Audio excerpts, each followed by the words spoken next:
morning, everyone. On behalf of our executive team and the entire New York City Police Department, thank you for being here. I'm joined today by First Deputy Commissioner Eddie Caban, Chief of Department Ken Corey, Chief of Detectives James Essig, Chief of Patrol Jeff Madry, Chief of Transit Jason Wilcox, and Chief of Crime Control Strategies Michael LePetri. We're here to update you on some key crime-fighting initiatives and violence reduction strategies as we enter the final 3 months of this year. We'll also review overall crime data for this past quarter, as well as for September 2022 compared to September of last year. We will not take our foot off the gas. We will continue to employ effective strategies to suppress violence, interdict and seize illegal guns, and address all other crime categories. These are not just words. We have taken steps and action to stop the victimization of New Yorkers and visitors. We know, of course, that one victim is too many, and we remain committed to doing our part to hold criminals fully accountable for their actions. Citywide, the number of shooting incidents are down more than 13% when comparing September of this year to September of last year. Murders, too, are down by 23.5% when looking at September versus September. Murders and shootings are also down 12.6% year-to-date. At the same time, overall arrests for index crime citywide are at a 21-year high year-to-date, going back to 2001. Meanwhile, arrests, specifically for illegal gun possession, are up September over September by nearly 7.5%, and our gun arrests are at a 27-year high. NYPD officers so far this year have taken more than 5,600 illegal guns off the streets of New York. This is real, tangible progress in our fight against the scourge of illegal guns in our city. It's directly driven by the dedication and efforts of our officers in uniform, in our investigations, our civilian analysts, and more. We know there is always more work to do to make the city safer, further innovations to employ, and new crime strategies to institute. We must prevent and deter criminal activity. We work alongside other city agencies to combat crime and correct disorder. From poor lighting and graffiti to increased officer visibility, riding the trains and on foot in our communities, coordinated takedown operations, vehicle and traffic law enforcement, and that list is by no means exhaustive. And we're always striving to improve because New Yorkers demand it of us just as we do of ourselves. In a moment, you'll hear from Chief Corey, who will outline some more of our measures that we'll be implementing during the next few months to continue and enhance the encouraging progress that's been made. We focus on the drivers of crime and the new and creative ways to combat them. From reporting methods to investigative work to building strong prosecutions. Nearly 40% of all major crime in New York City is grand larcenies. Part of this is attributable to the internet and phone-based scams. These criminals make contact, often under the guise of being government agents, debt collectors, utility service employees, bank tellers, or reps from retail companies or dating applications. They claim to need money from the victim urgently and in confidence. These scams can be initiated by phone calls, text messages, emails, or even in person. In response, the NYPD launched a scam awareness campaign this week to educate anyone who may fall victim to such scams. A 24-hour information hotline was set up to help New Yorkers inquire about and better understand many of these old or emerging crime schemes. This messaging effort is about awareness and ultimately about prevention.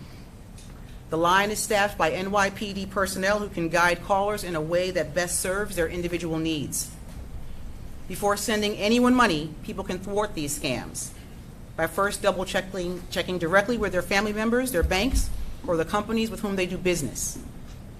Education is just one of the ways New Yorkers can share this responsibility for public safety.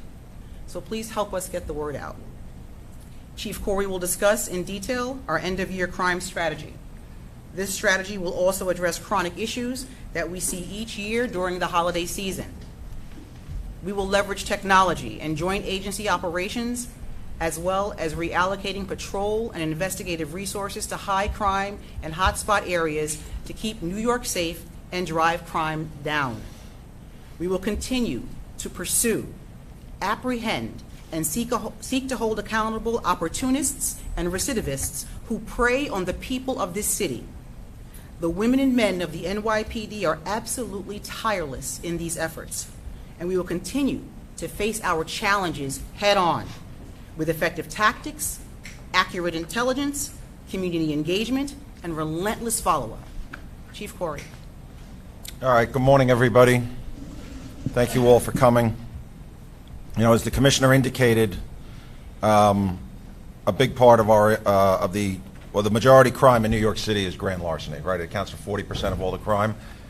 It also accounts for nearly half of the increase in crime this year is caused by grand larceny. Now, there are several ways to commit grand larceny, but the most common one is the theft of property valued at more than $1,000. She also indicated how arrests for index crimes are at a 2001 level, or at a level not seen since 2001. And while Chief LaPetri will get into some of the crime specifics in a few moments, I'd also like to add on to that in 2001 we had 9,000 more police officers on the street than we do today. All right, so we have 9,000 fewer officers making the same number of high-quality arrests as were made 21 years ago. Arrests are up in every major crime category, including grand larceny.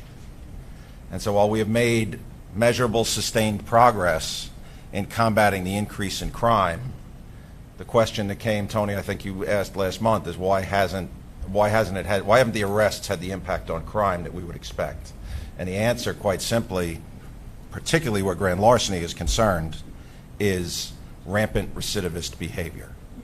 So much like when we speak about shooting violence, and we say that there are a small number of people that drive the majority of gun violence in this city, there are a small number of people who drive most other crimes in this city as well. As an example, the 19th precinct on the Upper East Side of Manhattan, where grand larcenies have been spiking and now account for 70% of all the crime that occurs in the 19th precinct.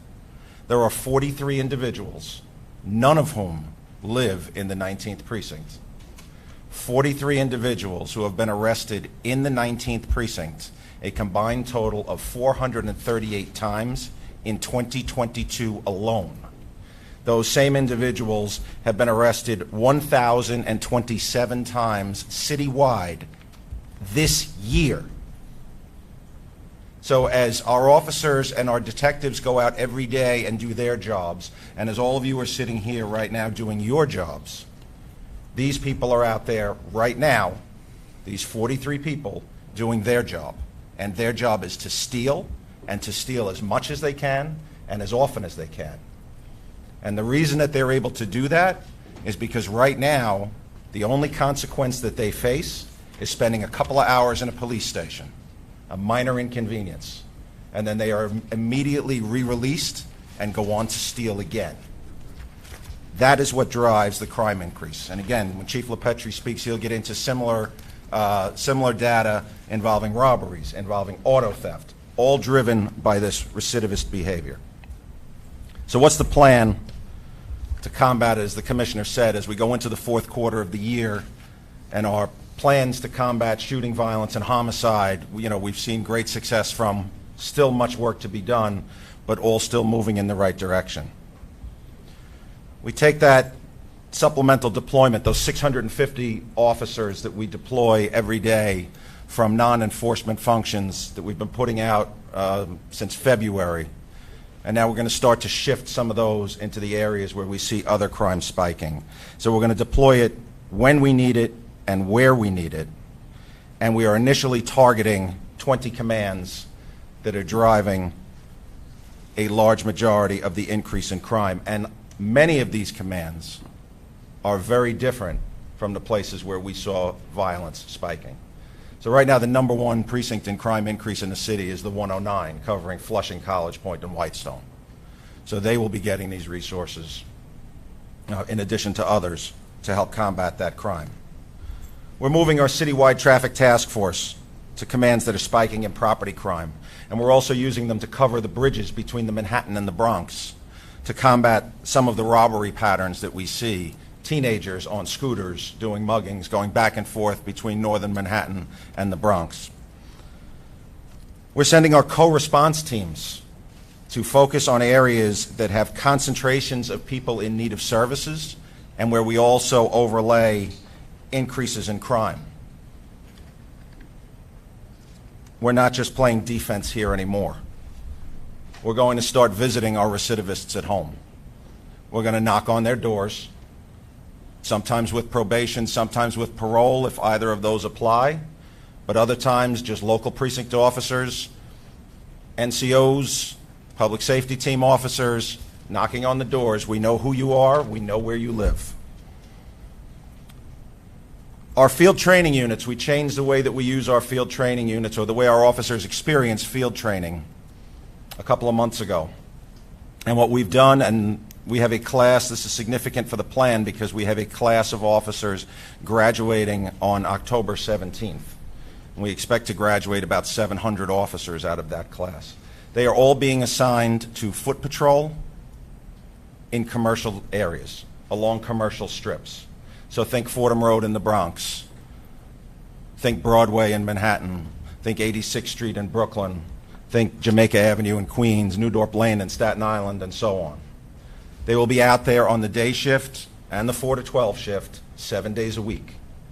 When that class graduates, that cadre of officers, who will all be closely supervised and trained by a hand-selected supervisor and a hand-selected field training officer. They will be out there 7 days a week during those shifts along those streets.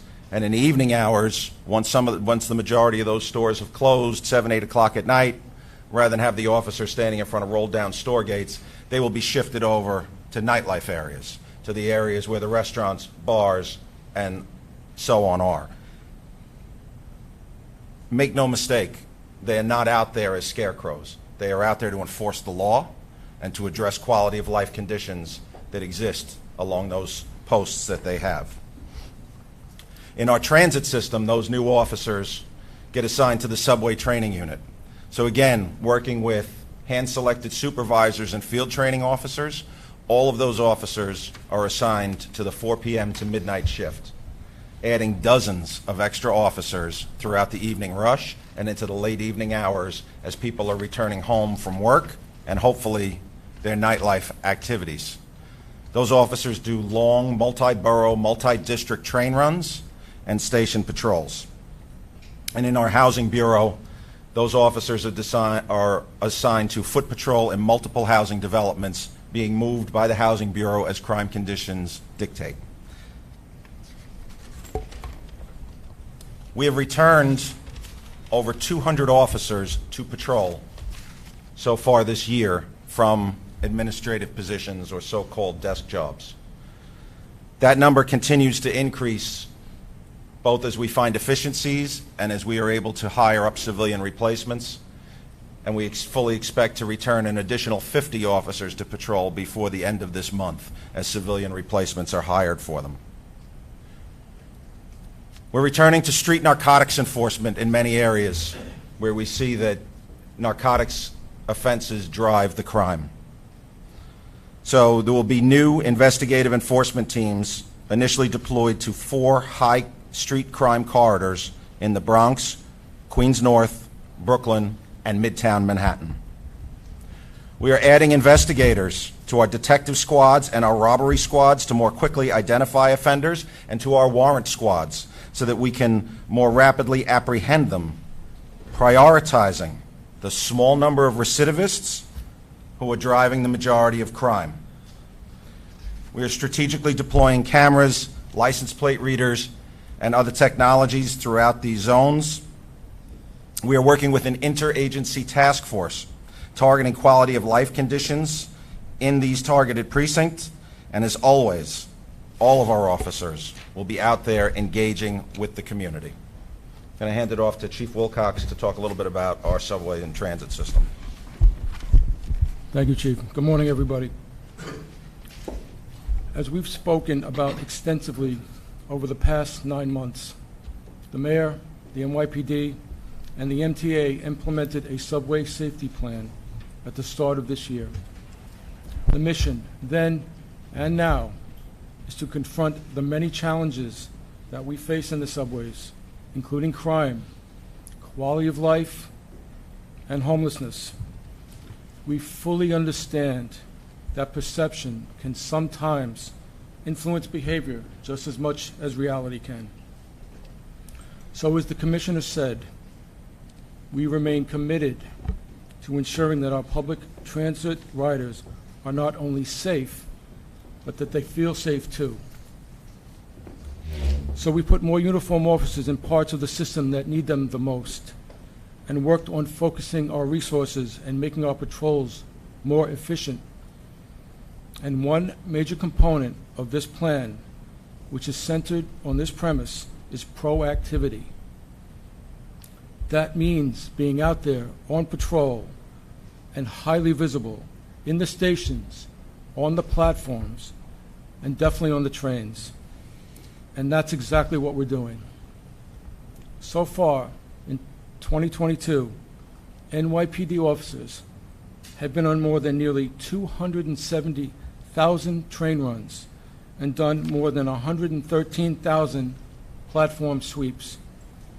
And in the first 9 months of this year, officers have conducted nearly 750,000 transit station inspections system-wide.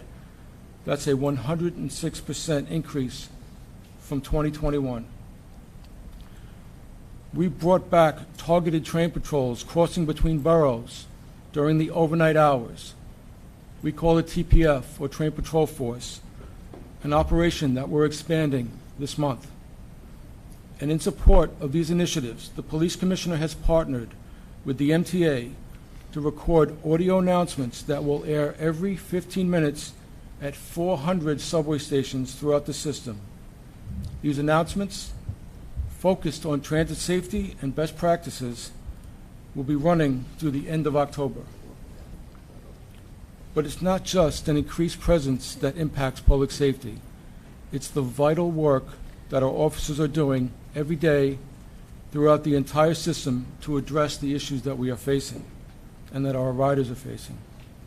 Arrests in transit have gone up nearly 50% compared to last year, with significant increases in every offense classification. One arrest area of particular note when you consider the recent violence we have experienced in just the past several days involving cutting instruments. This year, we have made over 600 arrests for illegal cutting instruments, a 95% increase. And we have issued 220 summonses for unlawful weapons, a 255% increase. When any serious crime occurs in the subways, our response is swift and decisive.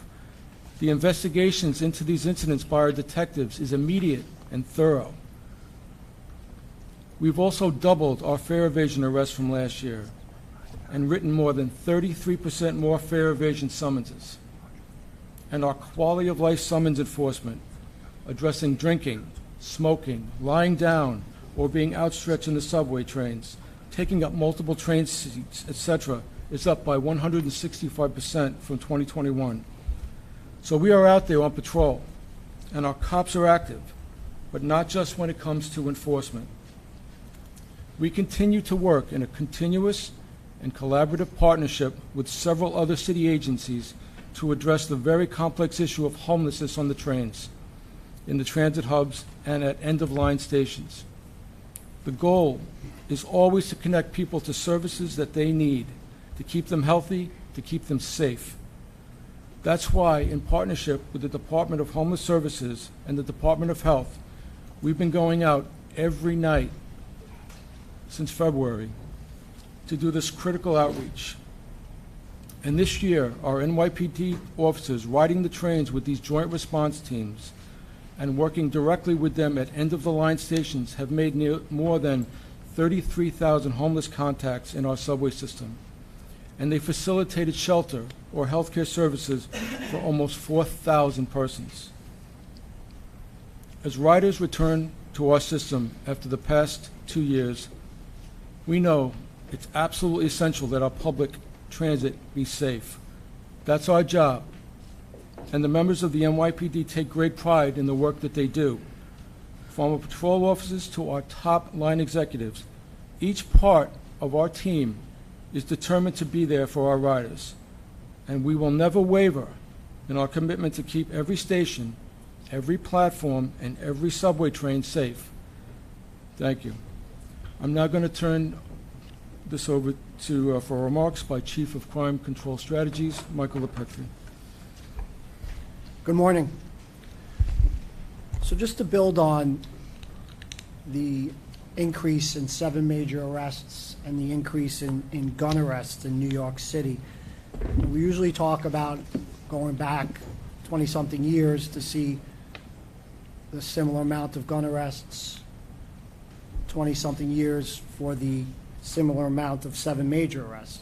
But what's important to note is during those times, we had almost 50% more index crimes. So we are arresting at about a 35% arrest ratio to index crimes. Back then, it was just a little bit more than a quarter. So the NYPD is very proud of the precision policing model. And obviously, I think that this data shows that. And then when you look at gun arrests compared to approximately 25 years ago, you're talking about almost 50% less shooting violence the city sees now than it did 25 years ago. So again, it's the precision policing model. Chief Corey talked about grand larceny, driving, our index crimes. The next crime that is also driving index crimes are robberies. So I'd like just to talk a little bit about robberies, on what we're seeing, and who we're arresting. 42% of our robbery incidents for the quarter involve multi-perps acting in concert. That is up substantially from last year. And I say that because it is important to note that when you have 3, 4, 5, 6 perpetrators committing a robbery, it does make it more difficult to arrest all those perpetrators at that time. It also makes it more difficult for the Detective Bureau to investigate those robberies with multi-perpetrators involved. So what we've seen is, though we have arrests in about 35% of our robberies this year, we see some of these perpetrators then splintering off to commit many, many more robberies, not just across a precinct, not just across a geographic borough, but across the city. They use vehicles a lot of times with plates that we had already seized, that then were forged or photocopied. They've used scooters and bikes, which make it very difficult to be apprehended. They are usually masked up, and we have seen an increase in gunpoint robberies. So who is my robber in New York City today? 16% of our robbery arrests are of individuals under the age of 18. We have almost a 50% increase from 5 years ago with individuals arrested for 3 or more robberies in 1 year. A 50% increase from 2018. I'm sure some of you say, well, why do you go back to 2018? Well, we know the change in the law happened in 2020. But for the last half of 2019, the courts enacted, basically, the 2020 change of the laws. So I talked about 16% of our robbery arrests are under the age of 18. I'd like to just go to some of the same data or age group when it comes to violence in New York City and gun arrests. So unfortunately, 10% of our shooting victims this year are under the age of 18. 13% of our shooting arrests, this does not include wanted people, are under the age of 18. There's going to be a chart that comes up over my shoulder. And what that chart shows is you get arrested with a gun in New York City, and then you go on to commit a shooting in New York City. 15% of juveniles under the age of 18 who get arrested with a gun go on to commit a shooting in some way in New York City. 15%.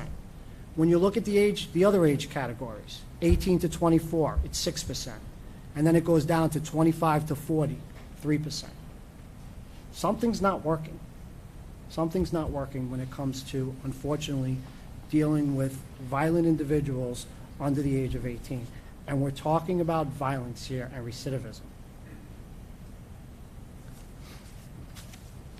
Chief Corey touched retail theft.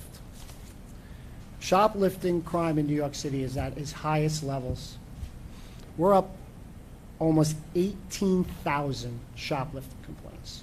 And that includes petty larceny, grand larceny, and robberies that start as a shoplifting, but then violence is connected to it.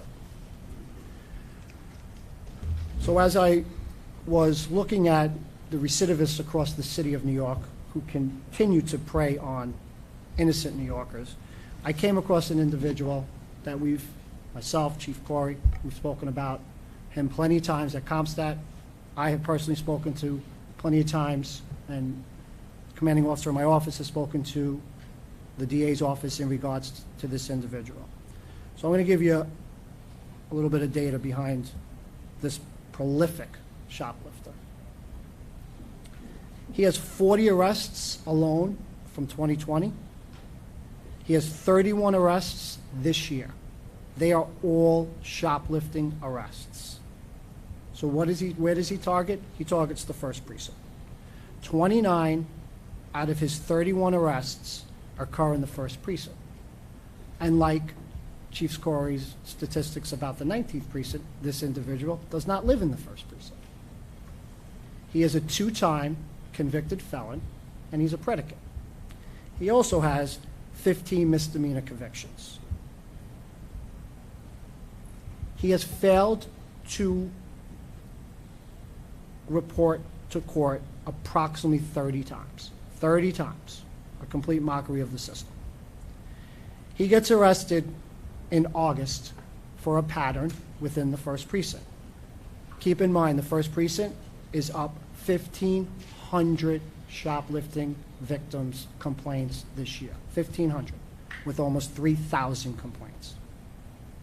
He gets arrested for a pattern in August of this year. He gets arrested for 18 petty larcenies or grand larcenies. I gave you his bench warrant history. The arrest in August was bail eligible because of his open cases, which was a new CPL 530 that came into effect with the tweak of bail reform. He walked out of the door with no bail. And what did he do? He just got arrested this week for 10 additional grand larcenies and penny larcenies at stores that are all too familiar, pharmacies, that continue to get preyed on across the city, and guess what? Continue to get closed at alarming rates. Finally, this individual is now in on a bail. When we talk about shoplifting, we mean it. We have arrested individuals at some of the highest levels, but unfortunately, when it comes to the specific crime, even when it can be bail eligible and is requested by the DA, the judges let these individuals go out and prey on New Yorkers again. Thank you very much.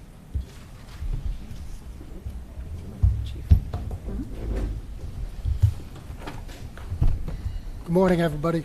Chief Essick, Chief of Detectives. Before I get into some of the case updates, I'd like to ask for the public's help in obtaining information into an investigation where a dead body was discovered September 21st which is later determined to be a homicide. It occurred at 315 Linwood Street, apartment 3F, in the East New York section of Brooklyn. A Miss Deja Johnson, female, 22 years old, was discovered in that apartment deceased. We are looking to identify and question these 5 persons who had access to that apartment. These are people who we believe may have information in regards to this homicide. So if anybody knows them or sees them, if they could please call Crime Stoppers at 1-800-577-TIPS. I'd like to update you on some cases of note. First one is on Sunday, October 2nd, at 1:50 a.m. 2 females, both 19 years of age, while waiting for the Uptown N train at Broadway and West 42nd Street, were assaulted and robbed by at least 9 females wearing matching green nylon jumpsuits. This incident originally stemmed from an apparent bump on the platform and spilled into the subway car. NYPD detectives from the Transit Robbery Squad were able to ID 4 of these persons, all 4 of which reside in the Queensbridge housing development in Queens. Members of the Warrant Division are actively seeking their whereabouts. They are Emily Soto, female, 34 years old, of 4103 Vernon Boulevard, in the Queensbridge houses. She has 2 prior arrests. A Miriam Sissy Esoff, female, 26 years old, of 27th Avenue in Queens, with 1 prior arrest. A Sistani Alston, female, 26, with 3 prior arrests. And a Darina Pagaro, a female, 26 years old, who's also lives in the Queensbridge houses. She has 9 prior arrests. This investigation is still ongoing as to the extent and the identity of others involved. Second case I'd like to talk about occurs on Tuesday, October 4th at 7 a.m. at 304 Lenox Avenue. A retired New York City police detective who is now employed by the Administration of Children's Services was shot in the chest and shoulder while going to work. He was an unintended victim struck by bullets and caught in a crossfire between rival gang members. Also struck and suffering from a graze wound to his neck was a T-Shawn Harper, male, 21 years old, of 675 Morris Avenue. He has 3 prior arrests. Mr. Harper was arrested on that date, October 4th, of the date of the incident. He was arrested for a criminal sale of controlled substance to an undercover police officer, which he committed prior to this incident, days prior. He also has a misdemeanor menacing and assault for criminal contempt. The investigation reveals that Mr. Harper was walking with 2 as yet to be identified males who were believed to be from the AK houses. When they walked past 304 Lenox Avenue, words are exchanged with 2 males. Shots are exchanged by both groups. A total of 8 9mm shell casings are recovered. We have identified 2 of our shooters and are actively seeking to apprehend them. The first male is a Shaquan Moore, male, 19 years old, of 1439 Amsterdam Avenue, with 1 prior arrest for gambling. Our second male is an Alex Guzman, male, 20 years old, of 15944 Harlem River Drive. He has also 1 prior arrest for grand larceny. Mr. Guzman is also wanted in the September 21st shooting at 540 West 136th Street, where he and another were shooting at a rival gang member and struck another unintended 60-year-old male.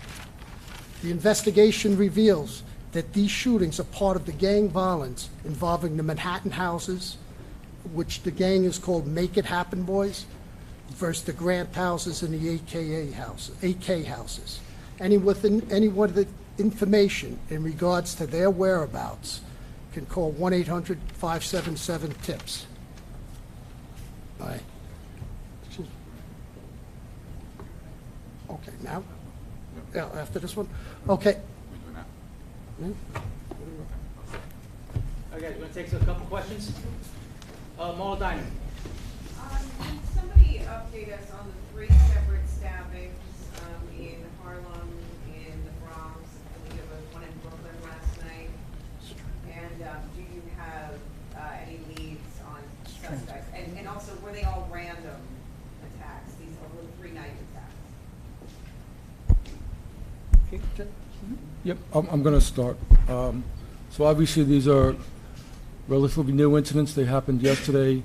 Investigations by the Detective Bureau are very active and happening as we speak. So I'll start with the one in Harlem because that was the one that was first.